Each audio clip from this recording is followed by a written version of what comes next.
Ramona wished she had $1 million so her father would be fun again. There had been many changes in the Quimby household since Mr. Quimby had lost his job, but the biggest change was in Mr. Quimby himself. First of all, Mrs. Quimby found a full-time job working for another doctor, which was good news. However, even a second grader could understand that one paycheck would not stretch as far as two, especially when there was so much talk of taxes, whatever they were. Mrs. Quimby's new job meant that Mr. Quimby had to be home when Ramona returned from school. Ramona and her father saw a lot of one another. At first she thought having her father to herself for an hour or two every day would be fun, but when she came home she found him running the vacuum cleaner, filling out job applications, or sitting on the couch, smoking and staring into space. He could not take her to the park because he had to stay near the telephone. Someone might call to offer him a job.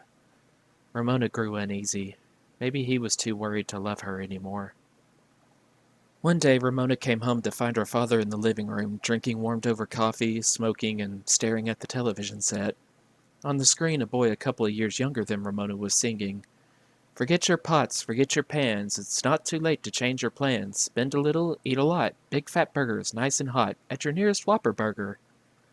Ramona watched him open his mouth wide to bite into a fat cheeseburger with lettuce and tomatoes spilling out of the bun, and thought wistfully of the good old days when the family used to go to the restaurant on payday, and when her mother used to bring home little treats, stuffed olives, cinnamon buns for Sunday breakfast, a bag of potato chips. That kid must be earning $1 million. Mr. Quimby snuffed out his cigarette in a loaded ashtray. He's singing that commercial every day I turn on the television. A boy Ramona's age earning $1 million? Ramona was all interest. "How's he earning $1 million?" she asked. She had often thought of the things they could do if they had $1 million, beginning with turning up the thermostat so they wouldn't have to wear sweaters in the house to save fuel oil. Mr. Quimby explained, "They make a movie of him singing the commercial. Every time the movie is shown on television, he gets paid. It all adds up." Well, this was a new idea to Ramona. She thought it over as she got out her crayons and paper and knelt on a chair at the kitchen table. Singing a song about hamburgers would not be hard to do. She could do it herself. Maybe she could earn $1 million like that boy so her father would be fun again, and everyone at school would watch her on television and say, "There's Ramona Quimby, she goes to our school." $1 million would buy a cuckoo clock for every room in the house. Her father wouldn't need a job, and the family could go to Disneyland. "Forget your pots, forget your pans," Ramona began to sing, as she drew a picture of a hamburger and stabbed yellow dots across the top of the bun for sesame seeds. With $1 million, the Quimbys could eat in a restaurant every day if they wanted to. After that, Ramona began to watch for children on television commercials. She saw a boy eating bread and margarine when a crown suddenly appeared on his head with a fanfare, "ta-da!" of music. She saw a girl who asked, "Mommy, wouldn't it be nice if caramel apples grew on trees?" And another girl who took a bite of cereal said, "It's good, mm-mm," and giggled. There was a boy who asked at the end of a wiener commercial, "Dad, how you tell a boy hot dog from a girl hot dog?" And a girl who tipped her head to the side and said, "Pop, pop, pop," as she listened to her cereal. Children crunched potato chips, chomped on pickles, gnawed at fried chicken. Ramona grew particularly fond of the curly-haired little girl saying to her mother at the zoo, "Look, Mommy, the elephant's legs are wrinkled just like your pantyhose." Ramona could say all those things. Ramona began to practice. Maybe someone would see her and offer her $1 million to make a television commercial. On her way to school, if her friend Howie did not walk with her, she tipped her head to one side and said, "Pop, pop, pop." She said to herself, "Mm-mm, it's good," and giggled. Giggling wasn't easy when she didn't have anything to giggle about, but she worked at it. Once she practiced on her mother by asking, "Mommy, wouldn't it be nice if caramel apples grew on trees?" She had taken to calling her mother Mommy lately because children on commercials always called their mothers Mommy. Mrs. Quimby's absent-minded answer was, "Not really. Caramel is bad for your teeth." She was wearing slacks, so Ramona could not say the line about pantyhose. Since the Quimbys no longer bought potato chips or pickles, Ramona found other foods, toast and apples and carrot sticks, to practice good loud crunching on. When they had chicken for dinner, she smacked and licked her fingers. "Ramona," said Mr. Quimby, "your table manners grow worse and worse. Don't eat so noisily. My grandmother used to say a smack at the table is worth a smack on the bottom." Ramona, who did not think she would have liked her father's grandmother, was embarrassed. She had been practicing to be on television, and she had forgotten her family could hear. Ramona continued to practice until she began to feel as if a television camera was watching her wherever she went. She smiled a lot and skipped, feeling that she was cute and lovable. She felt as if she had fluffy blonde curls, even though in real life her hair was brown and straight. One morning, smiling prettily, she thought, and swinging her lunchbox, Ramona skipped to school. Today someone might notice her because she was wearing her red tights. She was happy because this was a special day, the day of Ramona's parent-teacher conference. Since Mrs. Quimby was at work, Mr. Quimby was going to meet with Mrs. Rogers, her second-grade teacher. Ramona was proud to have a father who would come to school. Feeling dainty, curly-haired, and adorable, Ramona skipped into her classroom, and what did she see but Mrs. Rogers with wrinkles around her ankles? Ramona did not hesitate. Uh-oh. She skipped right over to her teacher, and since there did not happen to be an elephant in room 2, turned the words around and said, "Mrs. Rogers, your pantyhose are wrinkled like an elephant's legs." Mrs. Rogers looked surprised, and the boys and girls who had already taken their seats giggled. All the teacher said was, "Thank you, Ramona, for telling me, and remember we do not skip inside the school building." Ramona had an uneasy feeling that she had displeased her teacher. She was sure of it when Howie said, "Ramona, you sure weren't very polite to Mrs. Rogers." Howie, a serious thinker, was usually right. Suddenly Ramona was no longer an adorable little fluffy-haired girl on television. She was plain old Ramona, a second grader whose own red tights bagged at the knee and wrinkled at the ankle. This wasn't the way things turned out on television. On television, grown-ups always smiled at everything children said. During recess, Ramona went to the girls' bathroom and rolled her tights up to the waist to stretch them up at the knee and ankle. Mrs. Rogers must have done the same thing to her pantyhose because after recess her ankles were smooth. Ramona felt better. That afternoon, when the lower grades had been dismissed from their classrooms, Ramona found her father, along with Davy's mother, waiting outside the door of room 2 for their conferences with Mrs. Rogers. Davy's mother's appointment was first, so Mr. Quimby sat down in a chair outside the door with a folder of Ramona's schoolwork to look over. Davy stood close to the door, hoping to overhear what his teacher was saying about him. Everybody in room 2 was anxious to learn what the teacher said. Mr. Quimby opened Ramona's folder. "Run along and play on the playground until I'm through," he told his daughter. "Promise me you'll tell me what Mrs. Rogers says about me," said Ramona. Mr. Quimby understood. He smiled and gave his promise. Outside, the playground was chilly and damp. The only children who lingered were those whose parents had conferences, and they were more interested in what was going on inside the building than outside. Bored, Ramona looked around for something to do, and because she could find nothing better, she followed a traffic boy across the street. On the opposite side, near the market that had been built when she was in kindergarten, she decided she had time to explore. In a weedy space at the side of the market building, she discovered several burdock plants that bore a prickly crop of brown burrs, each covered with sharp little hooks. Ramona saw at once that burrs had all sorts of interesting possibilities. She picked 2 and stuck them together. She added another and another. They were better than tinker toys. She would have to tell Howie about them. When she had a string of burrs, each clinging to the next, she bent it into a circle and stuck the ends together. A crown! She could make a crown. She picked more burrs and built up the circle by making peaks all the way around, like the crown the boy wore in the margarine commercial. There was only one thing to do with a crown like that. Ramona crowned herself. Ta-da!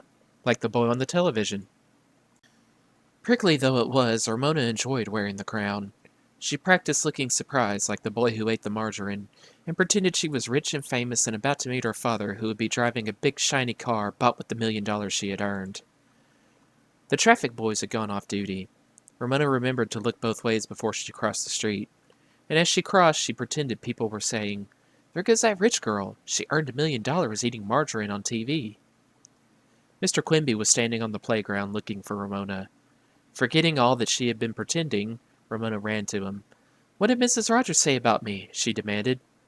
"That's some crown you got there," Mr. Quimby remarked. "Daddy, what did she say?" Ramona could not contain her impatience. Mr. Quimby grinned. "She said you were impatient." "Oh, that." People were always telling Ramona not to be so impatient. "What else?" asked Ramona as she and her father walked toward home. "You are a good reader, but you are careless about spelling." Ramona knew this. Unlike Beezus, who was an excellent speller, Ramona could not believe spelling was important as long as people could understand what she meant. What else? She said you draw unusually well for a second grader, and your printing is the best in the class. What else? Mr. Quimby raised one eyebrow as he looked down at Ramona. She said you were inclined to show off and you sometimes forget your manners. Ramona was indignant at this criticism. I do not. She's just making that up. Then she remembered what she had said about her teacher's pantyhose and felt subdued. She hoped her teacher had not repeated her remark to her father. I remember my manners most of the time, said Ramona, wondering what her teacher had meant by showing off. Being first to raise her hand when she knew the answer? Of course you do, agreed Mr. Quimby. After all, you are my daughter. Now tell me, how are you going to get that crown off? Using both hands, Ramona tried to lift her crown, but only succeeded in pulling up her hair. The tiny hooks clung fast. Ramona tugged. Ow, that hurt! She looked helplessly up at her father. Mr. Quimby appeared amused. Who do you think you are, a Rose Festival queen? Ramona pretended to ignore her father's question. How silly to act like someone on television when she was a plain old second grader whose tights bagged at the knees again. She hoped her father would not guess. He might. He was good at guessing. By then, Ramona and her father were home. As Mr. Quimby unlocked the front door, he said, We'll have to see what we can do about getting you uncrowned before your mother gets home. Any ideas? Ramona had no answer, although she was eager to part with the crown before her father guessed what she had been doing. In the kitchen, Mr. Quimby picked off the top of her crown, the part that did not touch Ramona's hair. That part was easy. Now came the hard part. Yow! Said Ramona when her father tried to lift the crown. That won't work, said her father. Let's try one burr at a time. He went to work on one burr, carefully trying to untangle it from Ramona's hair, one strand at a time. To Ramona, who did not like to stand still, this process took forever. Each burr was snarled in 100 hairs, and each hair had to be pulled before the burr was loosened. After a very long time, Mr. Quimby handed a hair-entangled burr to Ramona. Yow! Yipe! Leave me some hair, said Ramona, picturing a bald circle around her head. I'm trying, said Mr. Quimby, and began on the next burr. Ramona sighed. Standing still doing nothing was tiresome. After what seemed like a long time, Beezus came home from school. She took one look at Ramona and began to laugh. I don't suppose you ever did anything dumb, said Ramona, short of patience, and anxious lest her sister guess why she was wearing the remains of a crown. What about the time you... No arguments, said Mr. Quimby. We have a problem to solve, and it might be a good idea if we solved it before your mother comes home from work. Much to Ramona's annoyance, her sister sat down to watch. How about soaking, suggested Beezus. It might soften all those millions of little hooks. Yow! Yipe! Said Ramona. You're pulling too hard. Mr. Quimby laid another hair-filled burr on the table. Maybe we should try. This isn't working. It's about time she washed her hair anyway, said Beezus, a remark Ramona felt was entirely unnecessary. Nobody could shampoo hair full of burrs. Ramona knelt on a chair with her head in a sink full of warm water for what seemed like hours until her knees ached and she had a crick in her neck. Now, Daddy? She asked at least once a minute. Not yet, Mr. Quimby answered, filling a burr. Nope, he said at last. This isn't going to work. Ramona lifted her dripping head from the sink. When her father tried to dry her hair, the burr hooks clung to the towel. He jerked the towel loose and draped it around Ramona's shoulders. Well, live and learn, said Mr. Quimby. Beezus, scrub some potatoes and throw them in the oven. We can't have your mother come home and find that we haven't started supper. When Mrs. Quimby arrived, she took one look at her husband trying to untangle Ramona's wet hair from the burrs, groaned, sank limply onto a kitchen chair, and began to laugh. By now, Ramona was tired, cross, and hungry. I don't see anything funny, she said sullenly. Mrs. Quimby managed to stop laughing. What on earth got into you? She asked. Ramona considered. Was this a question grown-ups asked just to be asking a question, or did her mother actually expect an answer? Nothing, was the safe reply. She would never tell her family how she happened to be wearing a crown of burrs. Never, not even if they threw her into a dungeon. Beezus, bring me the scissors, said Mrs. Quimby. Ramona clapped her hands over the burrs. No, she shrieked and stamped her foot. I won't let you cut off my hair. I won't, I won't, I won't. Beezus handed her mother the scissors and gave her sister some advice. Stop yelling, Ramona. If you go to bed with burrs in your hair, you'll get really messed up. Ramona had to face the wisdom of Beezus's words. She stopped yelling to consider the problem once more. All right, she said as if she were granting a favor, but I want Daddy to do it. Her father would work with care while her mother, always in a hurry since she was working full time, would just go snip, snip, snip and be done with it. Besides, supper would be prepared faster and would taste better if her mother did the cooking. I am honored, said Mr. Quimby, deeply honored. Mrs. Quimby did not seem sorry to hand over the scissors. Why don't you go someplace else to work while Beezus and I get supper on the table? Mr. Quimby led Ramona into the living room where he turned on the television set. This may take time, he explained as he went to work. You might as well watch the news. Ramona was still anxious. Don't cut any more than you have to, Daddy, she begged, praying the margarine boy would not appear on screen. I don't want everybody at school to make fun of me. The newscaster was talking about strikes and a lot of other things that Ramona did not understand. Not the merest smidgen, promised her father. Snip, snip, snip. He laid a hair and snarled burr on an ashtray. Snip, snip, snip. He laid another burr beside the first. Does it look awful? Asked Ramona. As my grandmother would say, it will never be noticed from a trotting horse. Ramona let out a long, shuddery sigh, the closest thing to crying without really crying.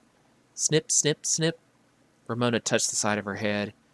She still had hair there, more hair than she expected. She felt a little better. The newscaster disappeared from the television screen, and there was that boy again singing, Forget your pots, forget your pans, it's not too late to change your plans. Ramona thought longingly of the days before her father lost his job, when they could forget their pots and pans and change their plans. She watched the boy open his mouth wide and sink his teeth into that big fat hamburger with lettuce, tomato, and cheese hanging out of the bun. She swallowed and said, I bet that boy has a lot of fun with his $1,000,000. She felt so sad. The Quimbys really needed $1,000,000. Even $1 would help. Snip, snip, snip. Oh, I don't know, said Mr. Quimby. Money is handy, but it isn't everything. I still wish I could earn $1,000,000 like that boy, said Ramona. This was the closest she would ever come to telling how she happened to set a crown of burrs on her head. You know something? Said Mr. Quimby. I don't care how much that kid or any other kid earns. I wouldn't trade you for $1,000,000. Really, Daddy? That remark about any other kid. Ramona wondered if her father had guessed her reason for the crown, but she would never ask. Never. Really? Do you mean it? Really, Mr. Quimby continued his careful snipping. I'll bet that boy's father wishes he had a little girl who finger-painted and then wiped her hands on the cat when she was little, and who once cut her own hair so she would be bald like her uncle, and who then grew up to be 7 years old and crowned herself with burrs. Not every father is lucky enough to have a daughter like that. Ramona giggled. Daddy, you're being silly. She was happier than she had been in a long time.